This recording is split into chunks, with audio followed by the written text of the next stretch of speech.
Look, my top rated book on confidence is called The Super You. I'm sending it to you, physical book, free. Go to the link down there. You got it. DreAllDay.com. Dre Baldwin, DreAllDay.com. We're going to talk about how to deal with anger, the emotion of anger. Now, all of us get angry at different points in our lives. Some of us more than others. Some of us stay angry much longer than others. And some of us, when we get angry, the peaks of our anger are much higher than that of other people. So I want to talk about how to deal with anger when you get angry. Now, are there some positive ways to channel anger and make it work for you? Yes, but you got to know how to control that emotion, and emotions are hard to control. That's why they're emotions. You got to learn how to control that emotion so you can learn to channel it into something that is actually positive and productive, so you don't go out and do something crazy that you may regret later on in the future. Number one, before I get to number one, I got this idea because I was listening to Napoleon Hill, one of his lectures. He's the guy who wrote Think and Grow Rich, if you don't know. But one of the things he said is that whenever you get angry, instead of lashing out at that person, whoever you're mad at, go write down whatever you're mad about to that person. He said, this is a metaphor, write it in the sand along the beach. Write it in the sand, everything that you're angry about, everything you want to say to that person. And then when the waves come, they'll just wash it away. And when those waves wash away what you wrote, you let that energy wash away, let that anger wash away, and then go back to being who you want to be. It's basically a logical way of handling emotions, kind of a habit, a discipline that you would develop. Again, now you might not live near the beach, but understand it's a metaphor for when you get angry, learn to control it instead of letting it control you. Let's get into the points. Number one, basically what Napoleon Hill was saying is insert a cooling off period when you get angry. This is point number one, a cooling off period. So I'm angry at somebody because they did the wrong thing. They had one job and they messed it up. They were supposed to do something. I was dependent on them. They didn't come through. I'm pissed off. I want to cuss them out. I want to beat this person up. I'm going to insert a cooling off period. I'm going to calm myself down. They say the difference between a reaction and a response is a reaction is something that happens immediately. It's instinctive. You don't think about it. A response means you put a space between the stimulus and the response, whatever it is that you do. So somebody says something to you that you don't like. A reaction is I'm going to punch them in the face, or I'm going to argue with them. I'm going to cuss them out. A response is somebody says something I don't like. I'm going to take a breath. I'm going to think about it for a minute, and then maybe 10 seconds later, maybe 10 minutes later, maybe the next day, I'm going to have a conversation with them and let them know, listen, whatever it was that was going on, we need to handle this, but we handle it calmly and rationally instead of somebody doing something crazy. Again, inserting that cooling off period is a sign of what we call maturity.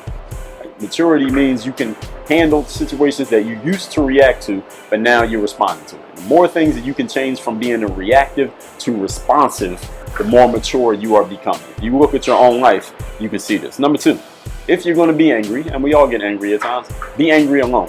It's kind of like in a movie, throwing punches in the room, right? People get angry and they go in the room and they're throwing their punches. I think it was the Rocky movie, throwing punches in his room. If he dies, he dies, right? Get angry by yourself. Be angry in your own mind. Write it down. Like, go to the gym, work out, go punch the punching bag, go lift some weights, go run 10 miles, go play some basketball. Go do whatever you got to do to get that anger out of you, but don't use that anger reactively, because again, when we get emotional, our logic is not in control. We're not thinking rationally. We're letting the emotion control us. And I made a video years ago where I said emotions are great gas pedals, but they're terrible steering wheels. We never want the emotion to be directing what we do and where we go, because it is not a good navigator. It's going to take us in a place that we don't want to go, and it'll make you feel better. It'll get you in good shape. So if you're a person who's prone to anger, get a gym membership. Go get some boxing gloves and get a punching bag, or go get some running shoes, or anything you can use to work out, whatever you like to do. Go look up some workouts on YouTube, and every time you get angry, go work out. You'll be in excellent shape. Number three, understand that, as I talked about in the last video, law of karma. Positive attracts positive, negative attracts negative. If you are always indulging in this anger, this angry energy, this negative energy, anger is a negative energy. If you're indulging in this too often, what you're doing is setting the law of karma to start working against you.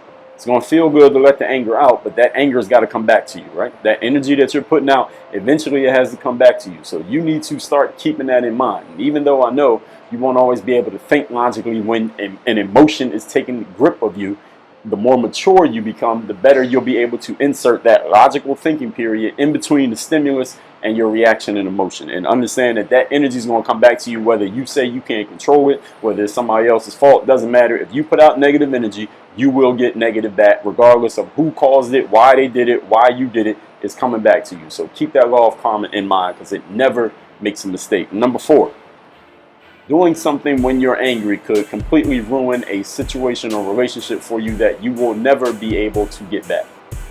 I don't know anyone personally who's been in this situation, but I'm sure all of us have heard of situations in domestic violence, right? Some guys start arguing over what am I calling it? Road rage, or somebody cut somebody off in traffic, or somebody's beeping their horn too much. Both people get out their car, argument ensues, somebody pulls out a gun and shoots somebody. Now a person has lost their life, another person got to go to jail for the rest of their life, most of the time, or sometimes. You get a man and a woman in a relationship, man gets mad, he puts his hands on a woman. Now he might ruin that relationship for the rest of his life. Now he might suffer some consequences as a result from some other people involved. So one moment of anger can undo 10 years, 20 years, 10 minutes of being logical, smart, and mature. So you need to learn to control this emotion of anger, not just because it's a good thing to do, not just because it sounds good, not just because I'm talking about it on video, but because any mistake that you make in anger, you will have to pay for some way, shape, or form. If you're not paying monetarily, and if you're not paying legally, then you're going to have to pay karma-wise. And it could be 10 times worse if you only had to pay through karma rather than paying through something that's more literal, for a lack of a better term. So make sure you're paying attention to everything I said in this video and actually start applying it, especially those of you who are prone to anger. And I've met a lot of people who get too angry way too fast and allow that anger to control them, and then they end up having the anger cost them in the long run. So you don't want to be that person. I don't think you do. So anytime you get angry, insert that space between the stimulus and your, not reaction, but now your response. Work on your game. DreAllDay.com.